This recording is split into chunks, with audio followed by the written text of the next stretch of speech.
سروں کے اوپر پہاڑ، یہ بھی حضرت موسیٰ علیہ السلام کا ہی واقعہ ہے۔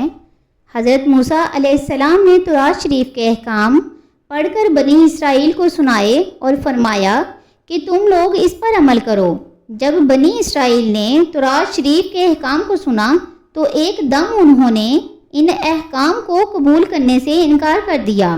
اس سرکشی پر اللہ تبارک و تعالیٰ کا یہ غضب نازل ہوا کہ اچانک کوہ طور جڑ سے اکھڑ کر ہوا میں اڑتا ہوا اور بنی اسرائیل کے سروں کے اوپر ہوا میں معلق ہو گیا، جو 3 میل لمبی اور 3 میل چوڑی زمین میں ڈیرے ڈالے ہوئے مقیم تھا۔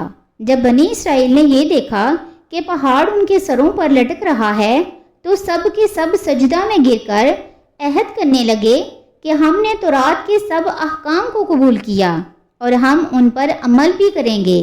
مگر ان لوگوں نے سجدہ میں اپنے رخسار اور بائیں بھووں کو زمین پر رکھا اور داہنی آنکھ سے پہاڑ کو دیکھتے رہے کہ کہیں ہمارے اوپر ہی نہ گر جائے۔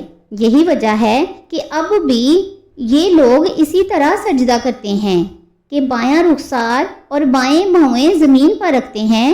بہرحال بنی اسرائیل نے جب توبہ کر لی اور تورات کے احکام پر عمل کرنے کا عہد کر لیا تو پھر یہ پہاڑ اڑ کر اپنی جگہ پر چلا گیا۔ قرآن مجید میں اس واقعہ کو چند جگہوں پر بیان فرمایا ہے، مثلاً سورہ اعراف میں ہے ترجمہ، اور جب ہم نے پہاڑ ان کے اوپر اٹھایا گویا کہ وہ سائبان ہے، اور ان لوگوں کو یقین ہو گیا کہ اب یہ پہاڑ ان پر گر پڑے گا۔ پھر ہم نے کہا کہ لو جو ہم نے تمہیں دیا ہے مضبوطی کے ساتھ اور یاد کر لو جو اس میں ہے تاکہ تم پرہیزگار بن جاؤ۔ سورہ اعراف رکوع نمبر 21 پارہ نمبر 9۔ درس ہدایت۔ اس واقعے سے معلوم ہوا کہ ناواقفوں یا سرکشوں کو کسی نیک کام کے کرنے یا اچھی بات کو قبول کرنے پر ڈرا دھمکا کر مجبور کرنا یہ عین حکمت اور خداوند تعالیٰ کی مقدس سنت ہے۔